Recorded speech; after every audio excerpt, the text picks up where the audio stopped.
नमस्कार, मैं शिक्षा मिश्रा स्वागत करती हूँ आप सभी का देवभूमि टुडे चैनल पर। चलिए जानते हैं आज के हिमाचल प्रदेश की बड़ी खबरों को। लेकिन उससे पहले अगर आपने हमारे चैनल को अभी तक सब्सक्राइब नहीं किया है तो जरूर करें, साथ ही शेयर और लाइक भी करें। तो चलिए शुरू करते हैं खबरों का सिलसिला विस्तार से। ऑरेंज अलर्ट के बीच हिमाचल के कई भागों में भारी बारिश और ओलावृष्टि, चोटियों पर गिरे फाहे। हिमाचल प्रदेश में मंगलवार को ऑरेंज अलर्ट के बीच कुल्लू और लाहौल स्पीति की चोटियों पर बर्फ के फाहे गिरे। कांगड़ा, शिमला और मंडी के कई क्षेत्रों में बारिश के साथ ओलावृष्टि हुई। मौसम विज्ञान केंद्र शिमला ने बुधवार को भी प्रदेश के कई क्षेत्रों में भारी बारिश, ओलावृष्टि व अंधड़ चलने का ऑरेंज अलर्ट जारी किया है। 27 मई तक प्रदेश के अधिकांश क्षेत्रों में मौसम खराब बना रहने का पूर्वानुमान है।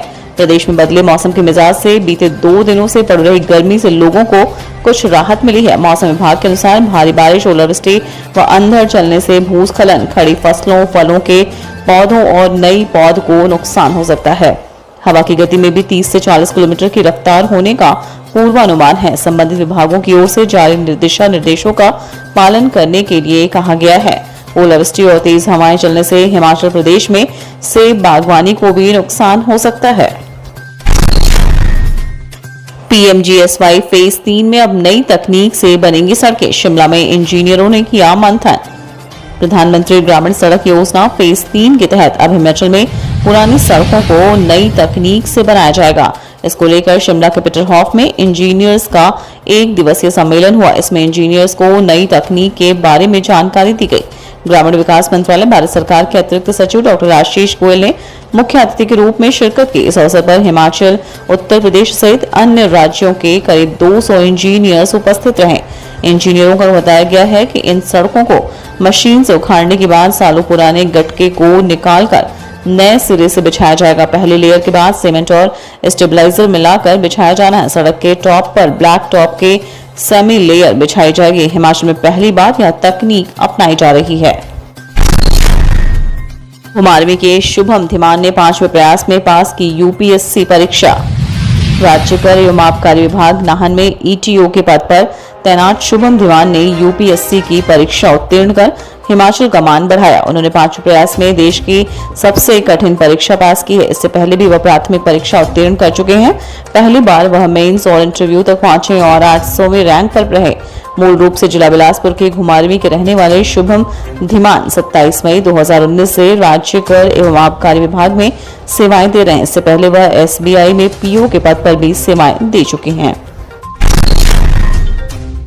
हिमाचल पुलिस करेगी 1226 कांस्टेबल्स की भर्ती, वित्त विभाग को भेजा मामला। हिमाचल प्रदेश पुलिस जल्द ही 1226 कांस्टेबलों की भर्ती करेगी। 877 पुरुष, 292 महिला कांस्टेबल और 57 ड्राइवरों की भर्ती की जाएगी। पुलिस मुख्यालय ने इस मामले को वित्त विभाग के समक्ष रखा है। डीजीपी संजय कुंडू ने बताया कि पुलिस विभाग के इस प्रस्ताव पर वित्त विभाग ने विवरण मांगा है। लिहाजा सभी जिलों से आगामी 5 सालों को ध्यान में रखते हुए कांस्टेबल्स के पदों की भर्ती को लेकर विवरण मांगा गया है। उल्लेखनीय है कि पुलिस महकमे में कांस्टेबल्स के सैकड़ों पद रिक्त हैं। जिलों में पुलिस कर्मचारियों की भारी कमी चल रही है। पुलिस मुख्यालय का मानना है कि इन पदों को भरे जाने से कर्मचारियों का अतिरिक्त काम का बोझ कम हो जाएगा। बेकाबू कार ने 3 प्रवासी बच्चों को रौंदा, 1 की मौत, 2 गंभीर रूप से घायल। हिमाचल प्रदेश के मंडी जिले के सुंदरनगर की ग्राम पंचायत कलौहड़ के धनेश्वरी व रोपा गांव के समीप एक बेकाबू कार ने सोमवार देर रात 3 प्रवासी बच्चों को रौंद दिया। इस हादसे में एक बच्चे की मौत हो गई जबकि 2 की हालत नाजुक बनी हुई है। बताया जा रहा है कि आरोपी कार चालक नशे में धुत था। हादसे के बाद गंभीर हालत में तीनों बच्चे सत्यम, अनुपमा और दुर्गा को उपचार के लिए सुंदरनगर के नागरिक अस्पताल पहुंचाया गया। यहां प्राथमिक उपचार के बाद तीनों को मेडिकल कॉलेज नेरचौक रेफर किया गया। हिमाचल में अब 3 बार दवाओं के सैंपल फेल होने पर उद्योग होंगे सील। प्रदेश में अब लगातार 3 बार दवाओं के सैंपल फेल होने पर उद्योग सील होंगे। स्वास्थ्य मंत्री कर्नल धनीराम शांडिल ने पंजाब केसरी में प्रकाशित खबर के संज्ञान लेते हुए कहा कि ऐसे उद्योगों को अब बख्शा नहीं जाएगा जिनकी दवाओं के सैंपल बार बार फेल हो रहे हैं। उन्होंने कहा कि लगातार 2 बार दवाओं के सैंपल फेल होने पर उद्योग का लाइसेंस रद्द होगा और तीसरी बार सैंपल फेल होने पर उद्योग को सील किया जाएगा। उन्होंने कहा कि अंतर्राष्ट्रीय स्तर पर इस प्रकार का गिरोह सक्रिय है जो पैसा कमाने के चक्की में लोगों की जिंदगियों के साथ खिलवाड़ कर रहा है। पत्रकारों से अनौपचारिक बातचीत में उन्होंने कहा कि दवाओं की गुणवत्ता से कोई समझौता नहीं किया जाएगा। केंद्र नहीं देगा कोरोना वैक्सीन, जरूरत पड़ने पर राज्य सरकार खुद खरीदेगी। केंद्र सरकार ने हिमाचल को कोविड वैक्सीन की सप्लाई बंद कर दी है। कोरोना मामलों में कमी आने से कंपनियों ने वैक्सीन का उत्पादन कम कर दिया है। वहीं हिमाचल में भी तेजी से कोरोना संक्रमण के मामले कम हो रहे हैं। अगर कोरोना के मामले बढ़ते हैं तो प्रदेश सरकार खुद वैक्सीन की खरीद करेगी। प्रदेश सरकार ने केंद्र को वैक्सीन उपलब्ध कराने का प्रस्ताव भेजा था, लेकिन केंद्रीय स्वास्थ्य मंत्रालय ने वैक्सीन उपलब्ध नहीं करवाई। हिमाचल प्रदेश में सभी पात्र लोगों को अभी तक कोरोना वैक्सीन की तीसरी डोज नहीं लग पाई है। दूसरी डोज 70%, जबकि तीसरी डोज 10% से ज्यादा लोगों को नहीं लगी है। हालांकि पहली डोज में हिमाचल पूरे देश भर में पहले स्थान पर आया था, जिसको लेकर हिमाचल को सम्मानित किया गया था। स्वास्थ्य सचिव एम सुधा ने कहा कि केंद्र से अब राज्यों को कोविड की वैक्सीन नहीं दी जा रही है। जरूरत पड़ने पर स्वास्थ्य विभाग स्वयं वैक्सीन की खरीद करेगा। खेल में दर्दनाक हादसा, पानी से भरी बाल्टी में डूबने से 1 साल के बच्चे की मौत। गिरिपार क्षेत्र की ग्राम पंचायत शिल्ला के शिमलाधार गांव में बाल्टी में डूबने से 1 साल की मासूम बच्चे की मौत हो गई। जानकारी के मुताबिक हादसा सोमवार शाम का है। करीब 6 बजे बच्ची घर के बाहर आंगन में खेल रही थी। बच्ची की मां पूजा भी वहीं मौजूद थी। इसी दौरान बच्ची खेलते खेलते पानी की बाल्टी के पास पहुंच गई। वहीं बच्ची की मां किसी काम में व्यस्त हो गई।